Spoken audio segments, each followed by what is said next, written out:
Good morning, everyone. Welcome to my podcast. If you are a returning listener, thanks for returning and welcome back.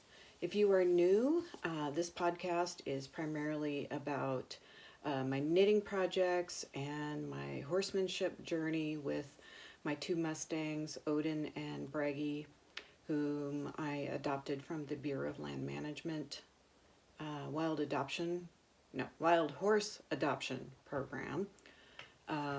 And I'll put a link in my show notes.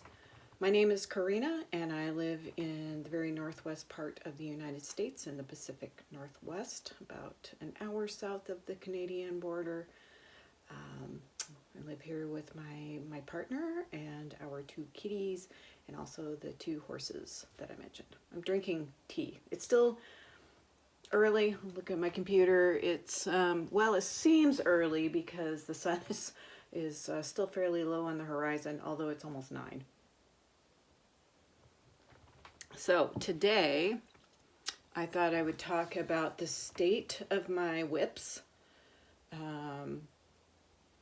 as I have made some progress, I'm pleased to report.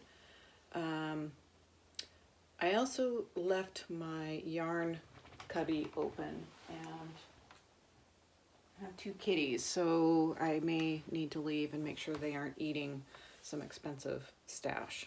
So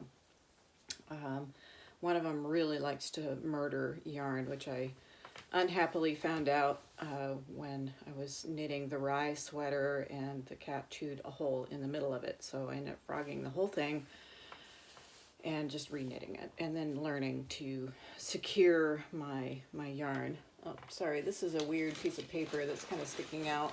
So let's just move that. Okay, a lot of times I start with an old finished object. I didn't bring one with me. I wear every morning and every afternoon when I go out and feed the horses, I wear this little cap, a little beanie that is shrinking. I think it's the first hat I ever made. It was made out of a single skein of chunky yarn, just knit in the round. Very simple. Didn't even have a ribbed brim or anything. I want to say it was knit from the crown down, which since then I've not knit hats like that. But this one, since I wear it to the barn all the time, it gets a little stinky, so I throw it in the washing machine, and it's getting a little short. It's actually kind of above my ears now, which doesn't help on the cold mornings, but one of these days I'll bring it up and I'll show you. But I pretty much have to wear my headlamp just to kind of keep it on. I have another hat that I made also out of a single skein of yarn with the same pattern, and it ended up being a lot bigger, and that one's almost too big for me. I actually made it for my partner Randy, but he doesn't wear it. I think it's just a little too sloppy for him, sloppy fitting. And so when one day when I misplaced my little beloved cap, he gave me the one that I knit for him. So I use that one too, especially when it's cold and I need my ears covered. So on to, well, let me talk about a newly finished object, and unfortunately I can't say much about it because it's a gift knit and the recipient hasn't received it yet, so it's on my Ravelry page. I will say that if you are super curious.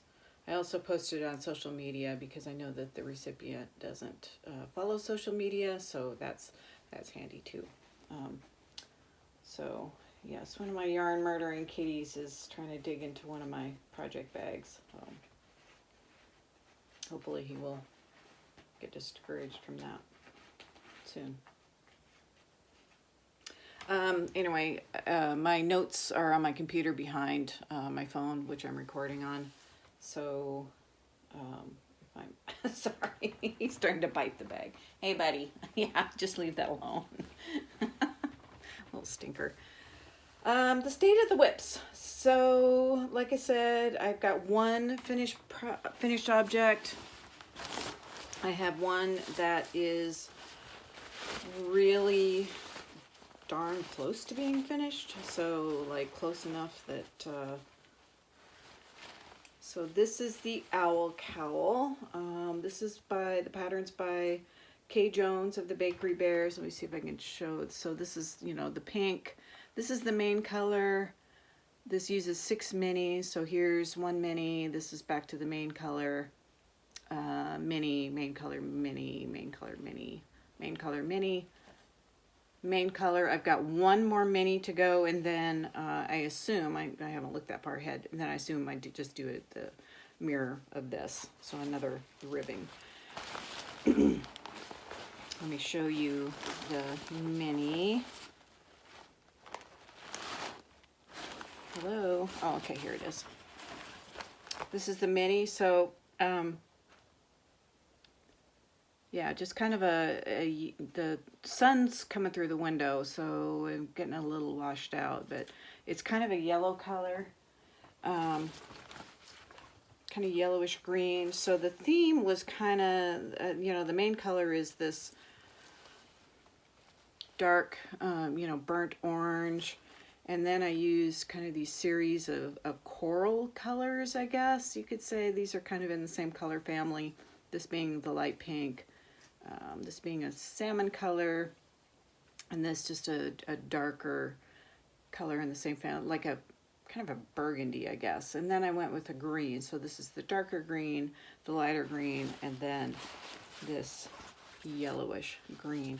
Mostly it's just in stockinette stitch, but there is this clever little pattern that makes it look like this little lace section that makes it look like a little owl face. I don't know if you could see that.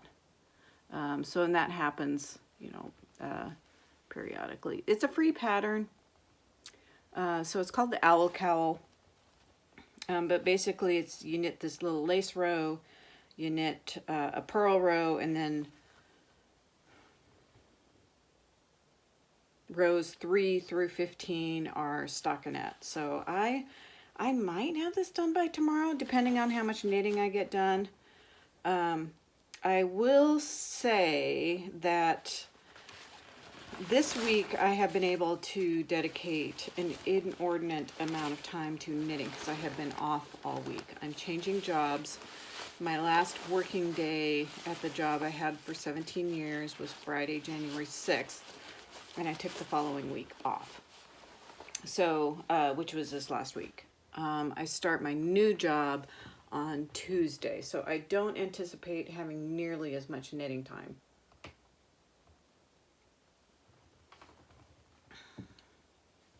But, you know, I just have to see how it goes. I mean, I suspect I'll have a lot of Zoom meetings and whatnot, and, you know, might be able to knit during that. Okay, next project. I know a lot of people buy project bags on Etsy. Whoops, this isn't quite ready for viewing yet. I don't. I have a lot of canvas bags that people have given me over the years, or I've purchased. So I just use canvas bags for the most part.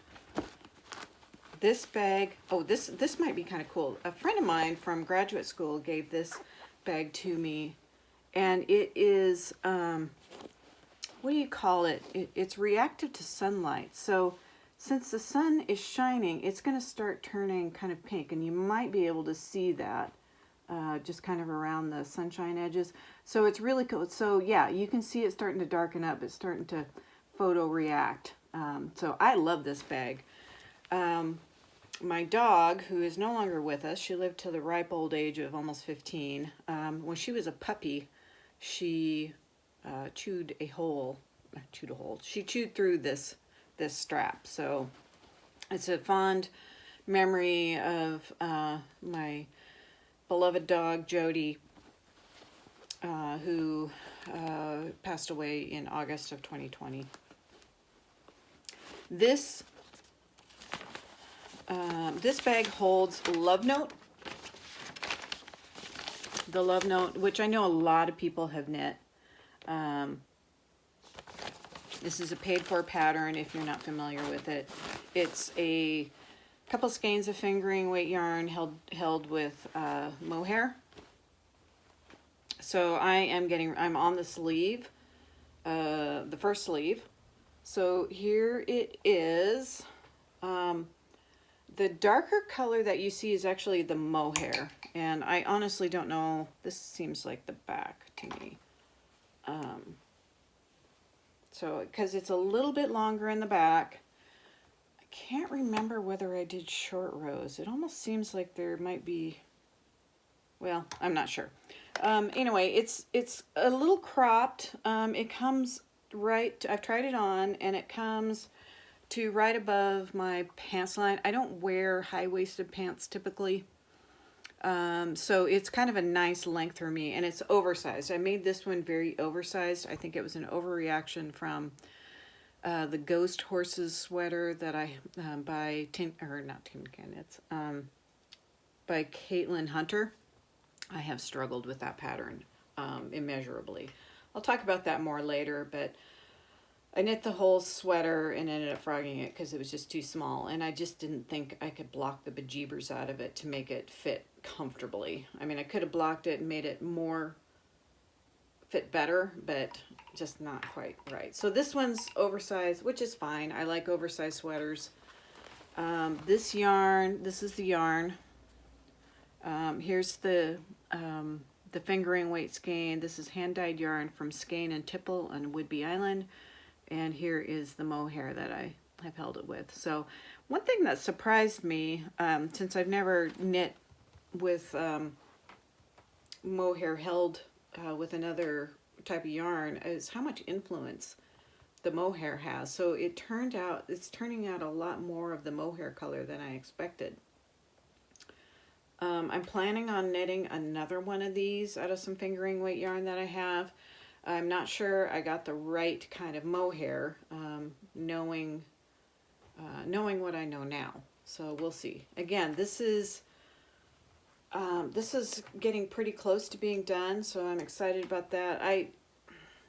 Again, depending on my work schedule and how much time I have dedicated to knitting, when I get this done, but I suspect it'll be mid-February if I'm realistic about it. So again, secure this against the yarn murdering kitties to at least discourage them. So here is an actual project bag that my mom made this for me. So this is how I get project bags, if someone makes them for me and gifts it to me. This is a sock. It is the Winter's Gift Socks, free pattern. I think I got it from the Knitpicks website maybe.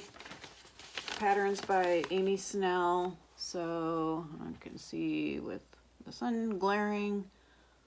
So I'm using not quite that dark blue. I'm using more of a teal colored. It's a bottom-up sock. I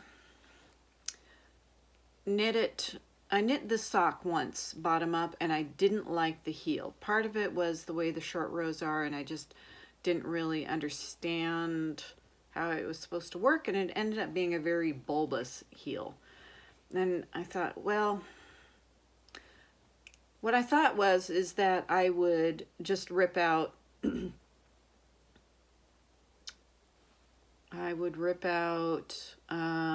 like from about here and just knit it bottom or top down with the heel that I like.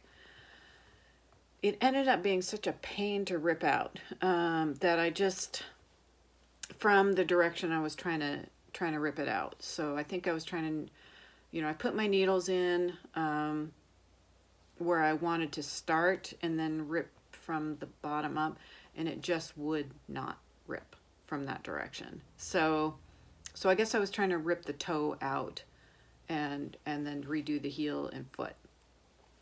So I ended up just frogging the whole thing and starting from top down. So I'm following the pattern backwards. So here's the color work section, and then from here on, I think I'm close to starting the heel. I'll do a heel flap and gusset. Because there's a heel and foot and toe pattern that I really like. It's from I think it might be from the Ann Budd Master Sock class book. So, and I use the barn toe. That fits my foot the best. So that's that. This one is not even 50% done, so I mean, I enjoy working on it. Oh, one thing I forgot to mention is that this stitch is, so this stitch here is kind of interesting and kind of fun once I understood the rhythm of it. I wasn't sure about having these, you know, intentional floats on the outside, but they look kind of cool. So, you know, we'll see. See how they work out when I start wearing them. So that is that project. So not quite halfway, so I have a long ways to go on it. I don't knit socks very fast. I was surprised to learn, if you saw my last episode where I did, you know, all the projects that I did in 2022, I was surprised that I actually knit 7 pairs of socks, because I felt like some of the socks I had knit more than once. Usually what happens is if I'm trying a new pattern, I knit one sock, don't like it, rip it out and start over. So I ended up basically knitting 3 socks for every pair of socks, which obviously I'm doing with this winter's gift sock. Another sock I'm working on is just a plain vanilla sock, but I was going to make it a bigger size because I'm knitting it for Randy, so I cast on 70 stitches. This is just Paton Kroy. Oh, I forgot to mention that the last yarn that I'm using for winter's gift is West Yorkshire Spinners. So I think they discontinued some colors, and I grabbed them out of the sale bin, which is really cool. So this is my vanilla sock. I'm just using a Paton Kroy Yarnspirations sock. I don't know if this has a colorway. The colorway for the winter's gift is, I think the teal, what I call teal, is called blue raspberry, and the other one is called, I want to say it's called marshmallow. Let's see if this has a colorway. Tourmaline stripes. I guess that's a colorway. But anyway, the sock is looking a lot, I mean, the rib looks good, but then the 70 stitches around just seems really big. So I started on the heel flap. This is the heel flap. Just barely started on the heel flap. So I don't know. This may end up being, you know, an experiment, see how it fits, and then after I finish the heel flap, and then rip it out and knit 64 stitches like I usually do. We'll see. I use Addie's Flexi Flips. These are the 2.75 millimeter that I use with Paton Kroy. Yeah, 2.75 millimeter needles. And I'm not sure what size that is in US. So anyway, yeah, I've got that much yarn left. So that's another thing I'm kind of concerned about, is whether or not there's enough yarn for a sock that's that big. Plain vanilla sock, feel a little uncertain about that, so it's hard to muster up the enthusiasm to knit something that I'm feeling fairly confident I'm going to rip out. So I could just rip it out and just knit 64 stitches. Although I have one set of socks on the, oh, my computer just shut down.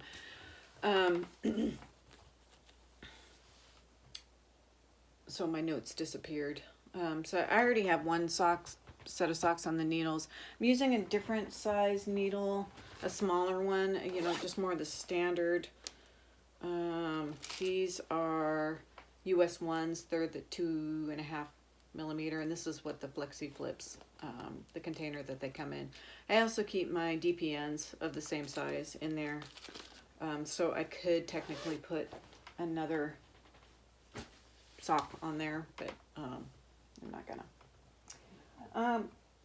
So are that all my whips? I think that's all my whips. So since I finished the gift knit, I started swatching for a pattern that I'm certain that I have somewhere because I bought the yarn for it. It's a Berroco pattern. It is called Westland. This is what it looks like. I have the pattern online. I haven't. I'm trying to do my swatch from the online pattern, and it's a little frustrating. But this is what it looks like. I learned recently that when you are doing a gauge swatch, you just carry the yarn around. You don't have to purl. And then, you know, you snip that and then block it and then do your gauge swatch. So excited about that. I should have the gauge swatch. Well, again, depending on when I actually work on these things. So hopefully have the gauge swatch done next week.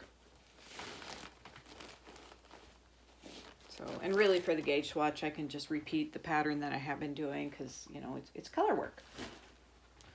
So what else do I have? I'm going to be doing a knit along, which I have to go get that. So, okay. So I guess we're really kind of in the cast on part since I've already talked about the Westland sweater that I'm gauge swatching for. Oh, I grabbed the wrong project. Okay, I did grab the right one this time. So this is this bag I got at the event where Mustangs are. You can buy a Mustang that has 100 days of training on it. So I didn't buy either of my horses at this particular event, but I did attend just kind of see what it's all about. This is Mustang Yearling Washington Youth, known affectionately as My Y. So what the next project is a mystery knit along, and I actually bought some Chowgu red lace needles for this, so I'm excited about it. Yeah, Chowgu red lace.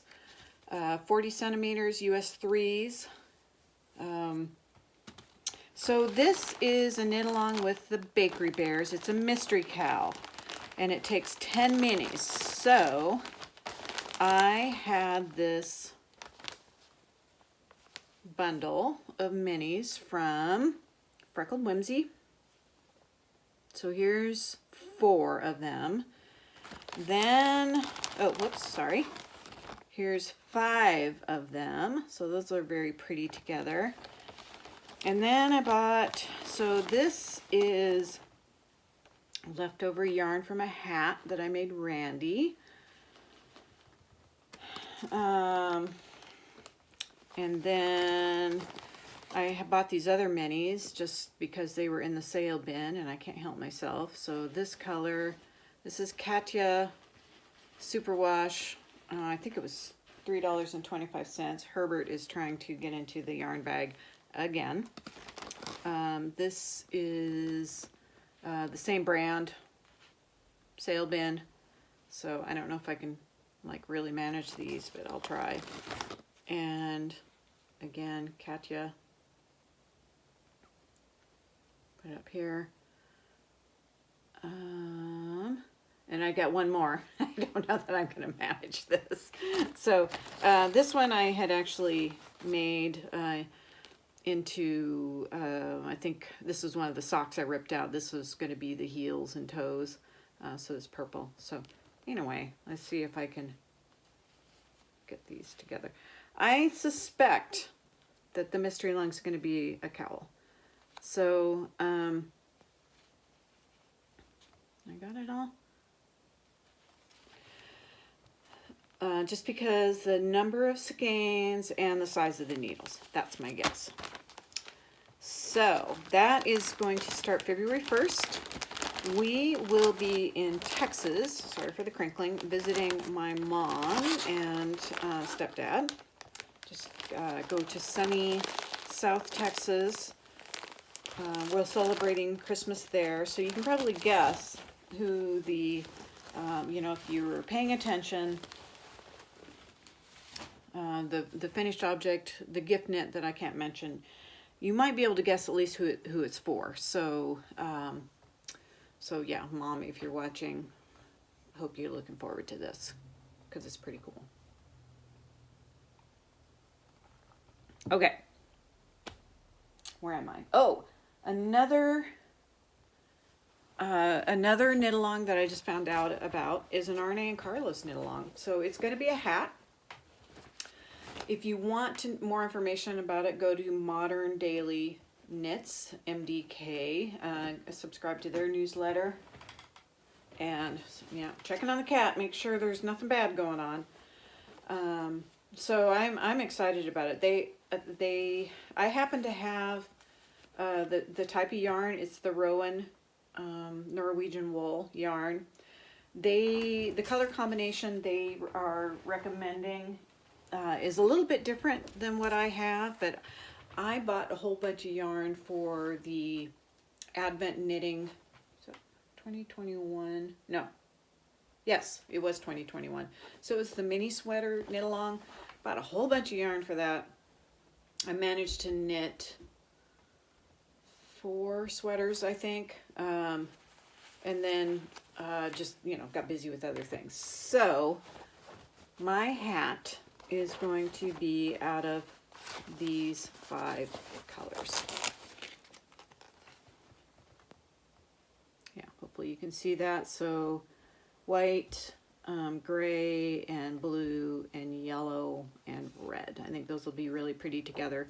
The colors they recommend have a more kind of a lighter color blue rather than this navy blue. And then they have a pink in there, maybe instead of the gray. I can't remember. But these are colors I like, and I don't really like to buy more yarn when I have yarn, especially if it's for the correct, it's the correct yarn for the project. Make sure the needles get back in the Bakery Bears knit along bag, mystery knit along. This bag I bought on vacation last year in Berroco, Wisconsin, from a yarn store called Utopia, U spelling E-W-E. So really neat yarn store. I bought the Westland yarn from them. Did I show you that yarn? Or did I just talk? I know I just talked about, oh yes, the gauge swatch. So yeah, the black and the green. So I bought the green yarn from them. I had the black yarn for another project that I didn't like. So, so it's getting turned into that Westland sweater eventually. What else do I have? I think I showed you everything on the needles. I bought yarn because I cannot give up on the ghost sweaters. The Caitlin Hunter Ghost Horse. I bought more yarn. I bought the recommended yarn. It's Spin Cycle, which is expensive yarn. Here's the main color, this gray, and here's the contrast color. Isn't that pretty? So this will be a while before I knit this, but I really want to succeed at that. So I'm going to do all the right things. I am going to knit a gauge swatch. I bought plenty of yarn so I can knit a gauge swatch. I can knit multiple gauge swatches if I want to. So yeah, let me just show you those 2 things again. And I see the sunshine shining in my face, which isn't terrible. I don't want to complain about that. So yeah, I think those will be really pretty. DK weight or sport weight, superwash. This is Nostalgia.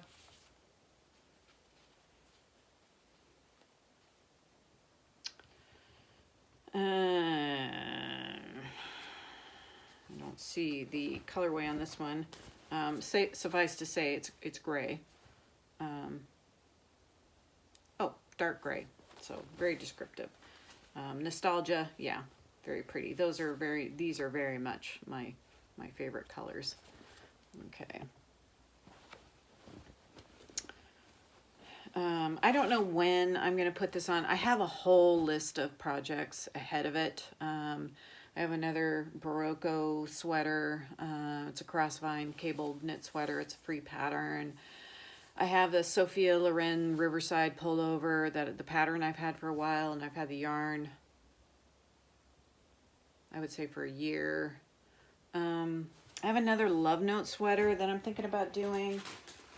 So I have this really pretty, sorry for the crinkling, light blue fingering weight sweater. I don't know, I can see it because of the sunshine. This is by Nativity hand-dyed yarn. It's Fiddlebits sock yarn. And I was thinking of doing, okay, this is where I have to crinkle. This is from Hue Loco. The mohair is this this really pretty soft white. Snowshoe is what it's called.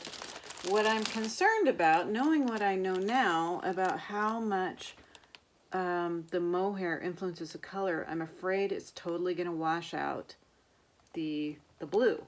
So it's tempting, I think, to save this mohair for something else. I mean, I could certainly make another Love Note out of a, you know, like a white, with a white sock yarn held with, or an undyed sock yarn held with this, and then get a more compatible color that will highlight this lovely pale blue. So, I don't know. If you have thoughts on it, feel free to leave me a comment. I can probably be easily swayed one way or another. Again, sorry for the crinkling. I just need to get this back in the bag because, like I said, there's murderous kittens in the room. So I think those are all the state of the whips, and some, you know, thoughts about new projects. And I included the new acquisitions with this mohair by Hue Loco, and also the spin cycle yarn for the Ghost Horses sweater. A couple other projects I have in mind. I've never knit brioche. I've tried a couple times and made some mistakes. I saw a Stephen West video a couple days ago on YouTube about brioche. He makes it look so simple. So I think I might try this. It's called a man's scarf, I think. Yeah. Knit scarf for men. I don't know why it has to be for men. I can knit myself a scarf, make it out of colors I like. It's free pattern by Knit Freedom. Just go to knitfreedom.com. And I think she has good instructions, so I might try to follow her instructions and be supported by the Stephen West video that I saw. So that's something I have on my mind. Again, you know, that's a project. What size needles? I'm thinking, you know, kind of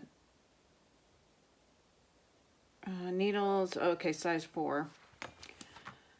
At the size 4 might be occupied with something. I have another project, actually.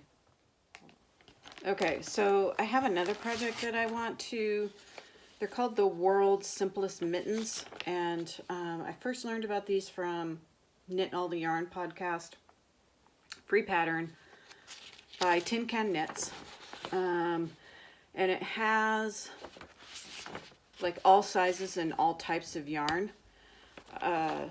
So I want to use this single skein of yarn that my mom got me, and this is a DK weight. Very pretty. So so I want to knit mittens out of these. So, you know, I have to finish something before I start these other ones, because one thing I found during this period of time off, you know, I made myself kind of like knitting goals for the week. And I had 5 projects on the needles, one of which that had a deadline, the gift knit. And so I kind of set myself a very simple schedule. I will knit for, I always knit for like an hour in the morning before I go to work. And I kept that habit up even though I was off work. I just got up at our normal 4 a.m. time and knit for an hour. And I knit, and I worked on the gift knit for that. And then as the day went on the other 4 projects, I would just knit for a half hour. Well, I found for me that is a lot of sitting and knitting, and I think I did it for a couple days, and then I was just like, okay, I gotta get outside and do something else. So I wasn't really able to keep up with that schedule on all 5 whips. So I think that the maximum number that I can really attend to is probably 4. When I'm working full-time, which again starts next Tuesday, it may be more like 2 I can actually give my time and attention to. Maybe 3, depending on how much Zoom knitting that I have during the day. So, so I have all, who doesn't have all these great ideas of, well, I just want to cast on, I just want to cast on. But then realistically, getting some of these off the needles just really takes a long time. One thing I remember, I first learned about the Love Note sweater from the Grocery Girls podcast. And, one of them, Tracy, I think, said, it's such a quick knit. Well, it is for people, for A, who probably knit faster than I do, and B, probably have a lot more tolerance for spending a large amount of times knitting. It's been really fun for me to watch the 2022 wrap-up knitting projects from different podcasts. I mean, sorry, I have to look see what my cat's doing. Okay, chewing on a piece of paper. That's okay. That's acceptable. So like Kreya Bea, one of the podcasters I follow, had knit, and she works full time and knit an enormous number of sweaters. Knit All the Yarn podcast. She doesn't work outside the home. She has 2 kids and a husband, so obviously has, does a lot of stuff in her house. But she has a lot of time to knit, and that's what she enjoys doing. So I can't remember the number. I think the number was so shocking to me that I just completely forgot it. At least over 50. And I may be not giving her enough credit. So, Lisa, if I apologize if the number of finished projects was substantially over 50. I mean, it could have been she did 50 pairs of socks plus the Stephen West knit-alongs that she likes to do, which was at least 1 shawl, a blanket. I can't remember if there was another garment in there. Anyway, it was a shocking number of finished projects. And then I watched the Crazy Sock Lady, her 2022 wrap-up. 67 projects that she finished, and a huge number of them were pairs of socks, which, I was like kind of patting myself on the back for 7 pairs of socks, which, and I should. I deserve pats on the back for knitting 7 pairs of socks in a year. That was more socks than I've ever knit. In fact, I think last year was the first year I really started knitting socks. But wow. You people are my heroes. So, again, knit a lot faster than I do. Possibly obviously have more time to knit than I do, even though they have families and other responsibilities. So, it's just, we all have the same number of hours in the day, and it's just how we prioritize our time. So I can't use, having a full-time job. Lots of people have full-time jobs. And if you're a stay-at-home mom, that is a full-time job. It is probably more than a full-time job because you never get to leave. You never have a day off from that. So anyway, yeah, that was surprising and delightful and shocking at the same time. But I really admire everyone who can do that. I have this just really ambitious list of projects that I put in my show notes. When these I'll get done, I don't know. You're going to hear about them over and over and over again. What I do like is that, you know, I have a decent stash of yarn. It's not like some, I mean, I have like a yarn closet. I like my yarn to have assignments. So in other words, to have a project to go with the assignment. So that's part of the purpose of, you know, patterns like these, is that I am going to assign some yarn to this today. So you may hear about it soon. I'll put it on my project list. Speaking of projects, I kind of use Ravelry as like, this is in my queue, but I updated my Ravelry project page. I'm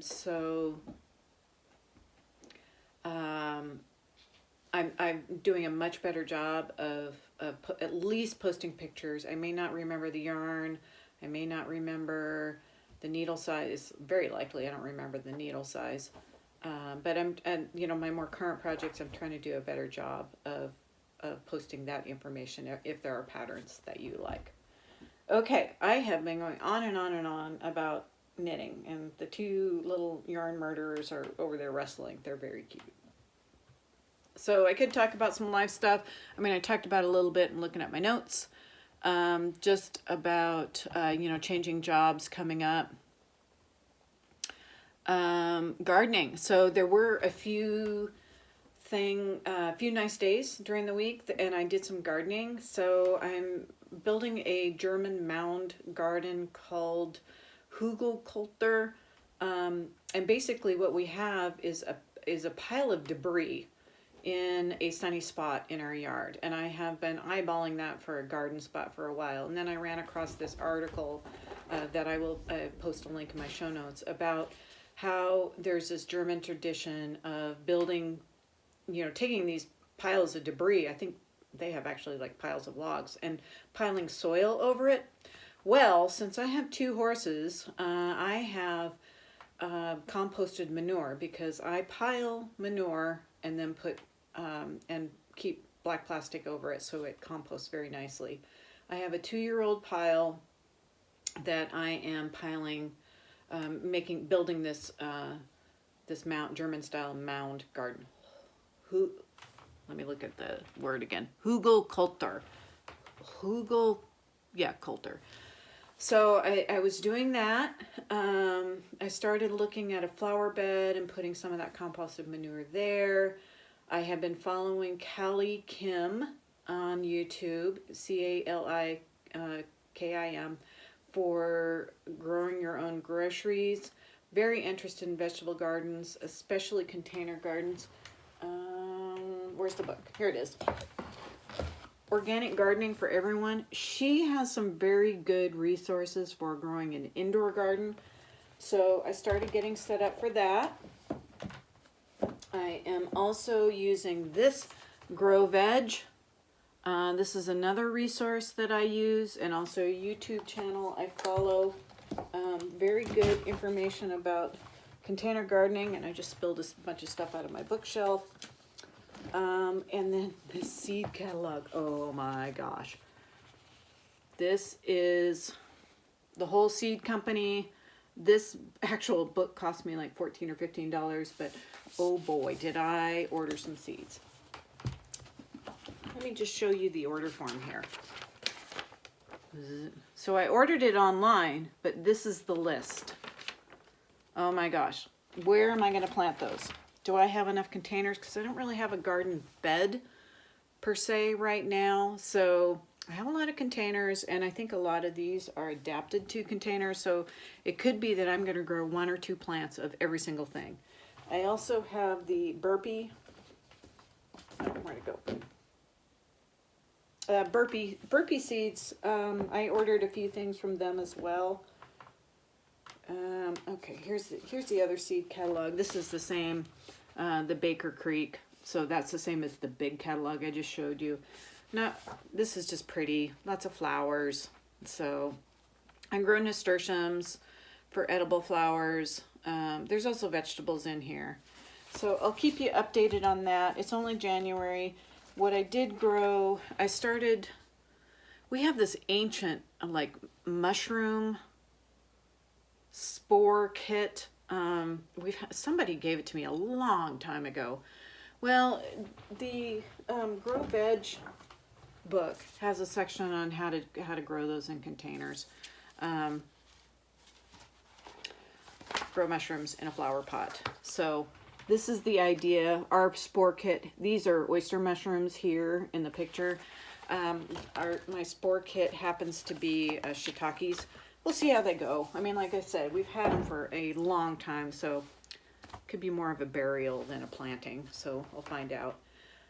So that's what I've been doing. Like I said, I started an indoor garden. We're leaving on vacation in a week, so I'm not going to do too much more than that. But I did start some microgreens, and they have sprouted.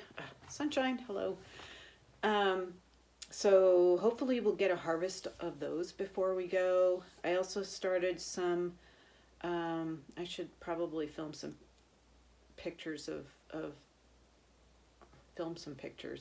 Make a video of my little container garden. I have been highly influenced by the Grow Veg, Ben from Grow Veg, about using these opaque plastic totes as kind of like these mini greenhouses. So I put those in, and then I put containers inside that. And so I planted, I think, some radishes, some peas. I have some herbs coming up, and some onions. So those are some things I have at least planted. So far the sprouts I have are some herbs and the microgreens, which is, in this case, is arugula. So yummy. Looking forward to that. Cooking projects, I've been kind of exploring some more vegetarian cooking. Sorry, I'm turning my computer back on because, oops, it went off, and I just want to make sure, not that I haven't talked a lot already, but I'm exploring some more vegetarian cooking. I watched a documentary about just the health benefits and the planet benefits from eating more plant-based diet. So I am experimenting with that. That has been fun this week. Randy is very much a meat eater. He has been working a lot, and I have had this week off, so I have been cooking, and here's dinner. So for example, I made some vegetable quiches. So and I hear the eggs are really expensive right now. I just happened to buy a supply before the shortage, so I think we're good on eggs at the moment. I don't know if that's going to continue to happen, but hopefully there will be a supply again soon. But other than that, I also got a vegetarian Chinese soul food cookbook that I about used from Amazon. I love Asian food. I love the balanced vegetables. I love the flavors of soy sauce and rice vinegar and white pepper and Chinese five spice. So looking forward to exploring that, and the amount of vegetables that are in a lot of Asian dishes. So looking forward to that. Well, I have worked with the horses this week. My trainer was out. But I'm still working with Braggy on trailer training. He's in an interesting growth phase. He's going to be 5 this year. And when he was younger, he would like bang on the steel panels of the round pen when he was frustrated and just make a racket. Bang, bang, bang, bang, bang. And now he seems really noise sensitive. So if I drop something in the barn and he's in a stall, he'll run out. The trailer makes a lot, it's metal, it's steel, so it makes a lot of noise. And the clang, clang, clang of, just like moving around in it has really started to bother him. So one of the things my trainer suggested is just kind of rhythmically, like clang something until he lets go and relaxes. He is really struggling with that, and we have been working on it. I am not entirely convinced that is the right strategy right now. Because, you know, I was just thinking about, like, me, I'm a little bit noise sensitive, but if someone wanted to desensitize me to a bell ringing or a train whistle, for instance, and just constantly bam, bam, bam, or, you know, bang, bang, you know, what would that do? It'd probably drive me nuts. So I'm not sure that's the right strategy. I'm not sure it's not. I may work on some other things with him until I get a chance to talk with my trainer again. Odin, we just have been playing some fun games. He has had this cough. I bought this hay, local hay that is it's a mix of orchard grass and timothy. He eats orchard grass as a normal part of his diet. Timothy was something new. He started coughing. So I think he might be allergic to it. So we're out of that hay. Thank goodness I only bought a couple bales. But now trying to help him with his cough and not, you know, exercise him to the point where he starts coughing. But so we've been playing some fun round pen games, you know, kind of like Simon Says. Simon Says, back up. You know, there's no trickery to Simon Says when you're working with a horse. It's more like, back up. No, I mean, back up. You know, and just like putting a little bit more pressure on him until he does it, and then gets a reward for doing. He's like, oh, okay, that's what you want me to do. So we've been playing these fun games about, you know, back up, move this way, move that way, you know, go around this way. So it's fun, and he enjoys it when it becomes a game. I'm trying to think of a way to turn trailer loading into a game for Braggy. So I'll be looking for resources for that. I follow Shauna Corin Karish on YouTube. She has some great ideas. She was a large mammal trainer years ago. What the cool thing is that you can't, you can only really use positive reinforcement for a marine mammal, because if they don't want to interact with you, they will just swim to the other side of their pool. So, you know, getting them to interact and making it a game, making it fun for them, and giving them a reward that they value. That is what she brings to horse training. I would like to develop more of a partnership with my horses. So that's why I use positive reinforcement. And there is a way to use it appropriately. You can totally turn your horse into a cookie monster unintentionally.